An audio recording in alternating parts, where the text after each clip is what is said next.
ഈ വിഷയത്തെപ്പറ്റി സംസാരിക്കണ്ടെന്ന് വിചാരിച്ചാണ്. പക്ഷേ എൻ്റെ നാട്ടിലുള്ള ഒരു മാധ്യമ പ്രവർത്തകരുടെ അവതരണം കണ്ടപ്പോൾ സാധാരണക്കാരനായ എനിക്കും 2 വാക്ക് പറയണമെന്ന് തോന്നി.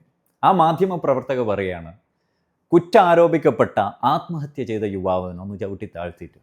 എന്നാൽ ഈ സ്ത്രീയെ പറ്റി പറയുന്നത് തനിക്കുണ്ടായ അനുഭവം സമൂഹ മാധ്യമത്തിൽ പങ്കുവെച്ച യുവതി ഒന്ന് പൊന്തിച്ചിട്ട്. ആ വീഡിയോ കണ്ടാൽ കൃത്യമായിട്ട് നമുക്ക് മനസ്സിലാക്കാൻ പറ്റും അതൊരു കണ്ടന്റാണ്, റീച്ചിന് വേണ്ടിയിട്ടുള്ള എന്നുള്ളത്. അപ്പോൾ ഈ വീഡിയോ കണ്ടിട്ട് നിങ്ങൾ കുറ്റാരോപിക്കപ്പെട്ട എന്ന് പറയുന്ന മാധ്യമ പ്രവർത്തകരോട് എനിക്ക് പറയാനുള്ളത്, നിങ്ങൾക്ക് എന്തുകൊണ്ട് ചങ്കൂറ്റില്ല നിരപരാധിയായ യുവാവ് എന്ന് പറയാൻ? അയാളുടെ സോളിനെങ്കിലും ഒരു സമാധാനം കൊടുക്കണ്ടേ? ഇനി അത് പോട്ടെ, അയാൾക്ക് വേണ്ടപ്പെട്ടവരില്ലേ? അവർക്ക് മാനമില്ലേ? അവരുടെ താങ്ങും തണലും മരിച്ചുപോയി.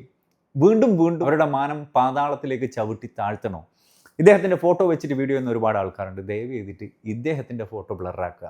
കാരണം ഇക്കാരണത്താലാണ് ഇയാൾ സൂയിസൈഡ് ചെയ്തത് എന്ന് നാളെ ചർച്ച ചെയ്യപ്പെടും. അതിൽ നമ്മൾ ഓരോരുത്തരും ഉത്തരവാദിയുമാണ്. ഇതേ സ്ത്രീ ദുബായ് ഗോൾഡ് സൂക്കിൽ അർബല്ല ഫ്രാഗ്രൻസിൻ്റെ സ്റ്റോറിൻ്റെ ഫ്രണ്ടിൽ വന്നിട്ട്, മെട്രോ ഉള്ള ബിൽഡിംഗ് ആണ് അത് കേട്ടോ, ഒരു നല്ല കണ്ടന്റ് ഇട്ടിന്. പക്ഷേ കണ്ടന്റ് ഇടാൻ വന്നപ്പോൾ മുഖത്തൊക്കെ ഒരു പെയിൻ്റെല്ലാം അടിച്ചിട്ടാണ് അവരുണ്ടായിരുന്നത് ഈ ഭാഗത്തൊക്കെ. ഈ ബ്ലൈൻഡ് ആയിട്ടുള്ള ആൾക്കാരെ മെട്രോയിലേക്ക് ഗൈഡ് ചെയ്യുന്നതിനായിട്ടുള്ള ഒരു സ്റ്റെയിൻലെസ് സ്റ്റീലിൻ്റെ ക്യൂബ്സ് ഫ്ലോറിലുണ്ട്. അതിന് ടാക്ടൈൽ എന്നാണ് പറയുക. ഈ സ്റ്റിക്ക് കൊണ്ട് ഇങ്ങനെ തടവി നോക്കിയിട്ട് ഈ ബ്ലൈൻഡ് ആയിട്ടുള്ള ആൾക്കാർ പോകുന്നത്. ഇതെന്തിനാന്ന് എൻ്റെ സ്റ്റോറിൻ്റെ ഫ്രണ്ടിൽ നിന്ന് സ്റ്റാഫിനോട് ചോദിച്ചു. സ്റ്റാഫിൻ്റെ കസിനാണ്, അവൻ അത് പറഞ്ഞു കൊടുത്തു, ബ്ലൈൻഡ് ആയിട്ടുള്ള ആൾക്കാർക്ക് പോകാനുള്ളതാണ്.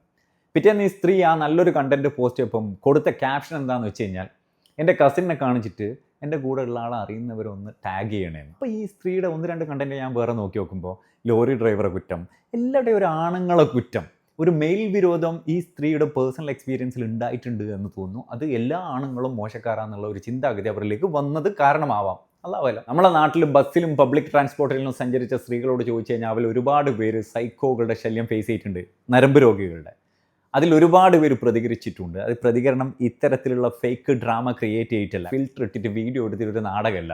അവർ പോലീസിനെ ഏൽപ്പിച്ചിട്ടുണ്ട്, റിയാക്ട് ചെയ്തിട്ടുണ്ട്. ഈ സ്ത്രീ പറയുന്നത് ഇവരെയും തോണ്ടി എന്ന് പറയുമ്പോൾ എന്തുകൊണ്ട് റിയാക്ട് ചെയ്യുന്ന ഭാഗം ആ വീഡിയോയിലില്ല? ഇതുപോലുള്ള കണ്ടന്റുകൾക്ക് റീച്ച് കൂടാൻ കാരണം നമ്മൾ ഓരോരുത്തരുമാണ്. അപ്പോൾ ഉത്തരവാദിത്വം വീഡിയോ ഇട്ട ആൾ മാത്രമല്ല, നമ്മൾ എല്ലാവരും എടുക്കണമെന്നേ ഞാൻ പറയൂ. കാരണം വ്യക്തിഹത്യക്ക് ലൈക്കും കമൻറ്റും ഷെയർ ഇട്ട് കൊടുത്ത് ആ വീഡിയോ റീച്ചാക്കിയിട്ട് റീച്ചിനായി ചിന്തിക്കുന്ന സോംബികളെ പടച്ചു വിടുന്നത് നമ്മൾ ഓരോരുത്തരുമാണ്. ഇനി ആ വീഡിയോ ചെയ്ത സഹോദരിയോട് എനിക്ക് ചോദിക്കാനുള്ളത്, ആ വീഡിയോ ചെയ്യുന്ന അവസരത്തിൽ നിങ്ങളുടെ നീയത്ത് എന്തായിരുന്നു? എൻ്റെ വിശ്വാസപ്രകാരം ഇന്നമെല്ലാമാല് ഭിന്നിയാണെന്നുണ്ട്. നിങ്ങൾ എന്ത് ഉദ്ദേശ ലക്ഷ്യത്തിലാണ് വീഡിയോ എടുത്തത്? സത്യത്തിൽ അത് റീച്ചിനായിട്ടുള്ള ഒരു കണ്ടന്റ് ആയിട്ടല്ലേ നിങ്ങൾ കണ്ടത്? നിങ്ങൾക്ക് ഇപ്പം റിഗ്രറ്റ് തോന്നിയിട്ട് കാര്യമുണ്ടോ?